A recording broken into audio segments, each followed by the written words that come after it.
দুপৰীয়াৰ খানাত বনাম এয়া বুটৰ দালিটো বইল কৰিছোঁ, ভিজাই ৰাখিছিলোঁ, আজি বইল কৰিছোঁ, প্ৰেছাৰ কুকাৰত বইল কৰিছোঁ। বইল কৰি পেলাই ইয়াতে দিছোঁ, অলপমান সিজিবৰ কাৰণে অকণমান পানী দিছোঁ। আৰু ইয়াতে সৰু আলু কৰিছোঁ, সৰু আলু দি এনেকৈ সৰু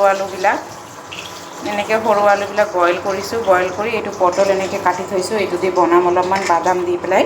আৰু এইটো ভাজিম অলপ খৰখৰীয়াকৈ তেলত মচমচীয়াকৈ ভাজিম, নিমখ সানি থৈ দিম, অলপমান তিতাটো গুচি যাব। এনেকৈ পাপৰ ভাজিম আৰু এনেকৈ ভিজাই ৰখা দালি অকণমান থৈ দিছোঁ। এইখিনি মই পকৰা বনাম বুলি ভাবিছোঁ, মচমচীয়াকৈ অলপমান জ্বলা বেছিকৈ দি।